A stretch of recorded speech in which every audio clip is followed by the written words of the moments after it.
Me too. Victory. All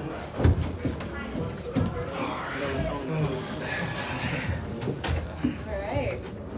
Lead it off with Coach Riley. All right, what a college football game. I give Arizona a lot of credit. Not going to make a lot of excuses in any way. They played well, played a lot better than us. Certainly, some times in the game. I mean, anytime you go down 17-0, you got a mountain to climb there, and we certainly had a lot of moments where we didn't play very well. Certainly in the beginning of the game, but our team's fight and resolve to get back and find a way to win that with some of just the craziness that happened in this game. I'm really proud of. A lot of teams don't win this game. You go down 17-0 and you don't recover. You have kind of the sequence there at the end of the game, and you don't refocus back up and get the job done and win it in overtime. And we have multiple opportunities where I think if our culture, our guys wasn't strong enough, then I think we would have folded and we'd be sitting in here without a smile on our face right now. So feels good to be 6-0. Lot to correct. A lot of new battles getting ready to come up, and proud of this team for finding a way to win this one. Lincoln, can you tell us about that call in triple overtime? Trying to remember which one that was. Yeah, we've been working it. I'm glad we had confidence to get it done. It's something that gave Caleb a chance to run it or throw it, and we actually, I actually think he would have thrown it with two receivers that tripped each other up, which was a little unfortunate. It might have been a little bit less dramatic, but yeah, I mean, guys executed it in the end, and that's what you practice for those moments for. I told you guys throughout the offseason, we've really spent a lot of time on situational ball. To get that stop, to stop a couple of their 2-point plays. I mean, that was the game there in the end, and again, proud of our guys for getting it done. Lincoln, what was the plan at the end of regulation, the field goal, stuff like that? Yeah, we were getting ready to run it. We just had obviously a kind of a missed exchange. It was close there whether you go ahead and score. We had conversations about should we just take a knee, because you could tell that they were getting ready to maybe let us score. The clock was so low though that it is a unique conversation on, do you kick the field goal because something can happen, right? Like what did happen, or do you go ahead and try to score? And so those were conversations that we were having. Obviously, unfortunate that we mishandled that exchange there. That didn't go to plan, but I had the timeout the entire time, so it wasn't ideal, but we weren't really concerned because we knew we could use the timeout. Caleb, you took a lot of hits tonight during whistles, after whistles. You had multiple times tonight where you had to kind of physically force your way, into the end zone. I mean, just what was your kind of mentality throughout, all the ups and downs of tonight, throughout, defense, throughout getting the ball back? I mean, what was it like just to kind of keep pushing? Felt like playing quarterback for the USC Trojans. Every game that we play, everybody, circles this game. So it felt like any other game. We knew that, throughout this game that they were gonna try and test us as, our patience, and something that, me and Coach talked about, whether it was throughout the game, before the game, or throughout the week. And that's all I did was trust that, and was being patient, was understanding that they came out aggressive. They did a great job in the beginning. They did a great job throughout the whole game. Trying to get in my head and hit me after the whistles, or when the ball's away from me and things like that. And mental toughness, keep fighting, keep believing. And that's what you do as a leader. That's what you do as a quarterback for the team. Is keep fighting. So the longer we go, better we get. It seemed like a switch flip for you, where you started to get more aggressive with your legs. Was there a moment or anything that kind of prompted you to kind of do that? Well, they kept running upfield. The DMs kept running upfield when we get in passing situations and things like that. Lanes kept opening up. They kept dropping out, and they left me with big lanes. And I know I haven't ran this year much. Don't really like to run, to be honest with you.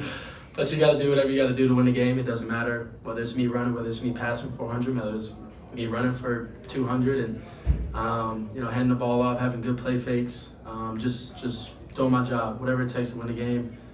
That's all that really matters at the end of the day. Caleb, it was a slow start. What wasn't working? Was it something that they surprised you with, or just something that wasn't working for you guys? And how'd you turn it around?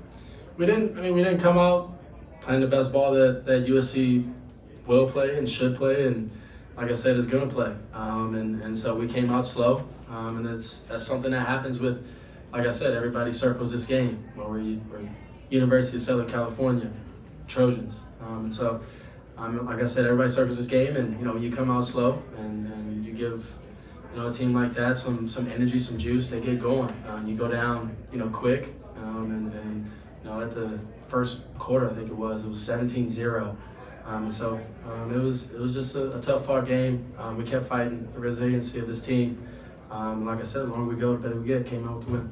Jamil, you guys have seen a handful of pitches the last couple of weeks. Is that something you were looking for on the last 2-point conversion, and what allowed you guys to stop it? Not necessarily. We were just playing the call that we got to the best of our ability. The emphasis this week was strain and effort. Just playing as hard as we can play. And I believe that, like Caleb said, the longer we go, the better we get.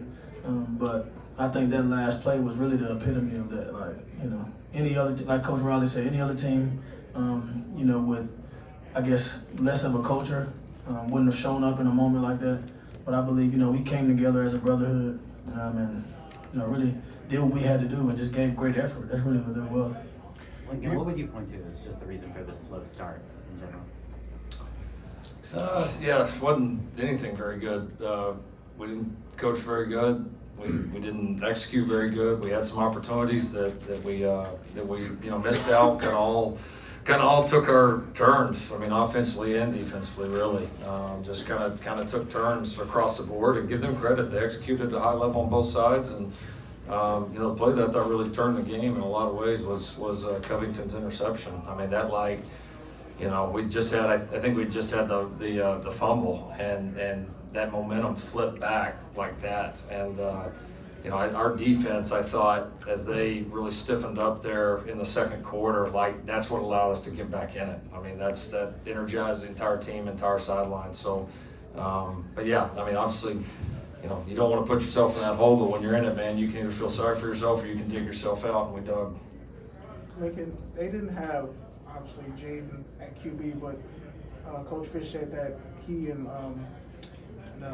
Noah were pretty much on campus at the same exact time. So what was kind of your approach to game planning against him? Were you expecting this kind of efficiency from a redshirt freshman? We didn't know which quarterback was going to play, so we prepared for both. I thought he played about like he did against Washington last week. Pretty good. The guy's got some poise. He's got some playmakers. I thought he threw it to us a couple of times, and they just went up and made a couple of obviously tremendous individual plays. But the kid's got some poise and some moxie. He's an impressive player for a young guy. I know we ask every week now, but how do you assess the defense and where you're at midway point of the season?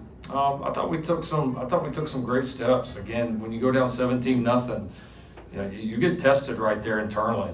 Do the guys really, do you really believe? Are guys ready to really fight? And as Jamil said, and I said before, your culture gets tested quick, and the defense is what got us going. The defense is what won this football game. Got us going in the beginning down 17-0 and closed it against a play that they've been running well all night. Closed it with a huge TFL to win the game. So proud of those guys. We're going to get better. Missed a lot of pieces tonight, and even as the game went on, and some guys got in there and responded. So we'll keep growing, and proud of their fight tonight. Let's do one more. We wouldn't have won that game without defense. We were set up. We were down 17-0. So this whole defensive thing, our brothers, the score wouldn't be 43-41 without them. So, put it simply that way. Offensively, is there any concern on your end? Slow start tonight, didn't score in the fourth quarter last week, and you say that everybody circles this game when they're playing USC. What do you attribute the offense all of a sudden maybe not having an identity or starting to find out passing, running? I don't know. I think it might be the #1 offense in the country right now. So listen, my expectations are higher than anybody's. I want to score every freaking time we have the ball. In reality, that's not going to happen. And you can either panic or you can get back on it. We didn't play our best tonight by any stretch, but one game to another, I wouldn't count us out just yet. Thank you, gentlemen. All right.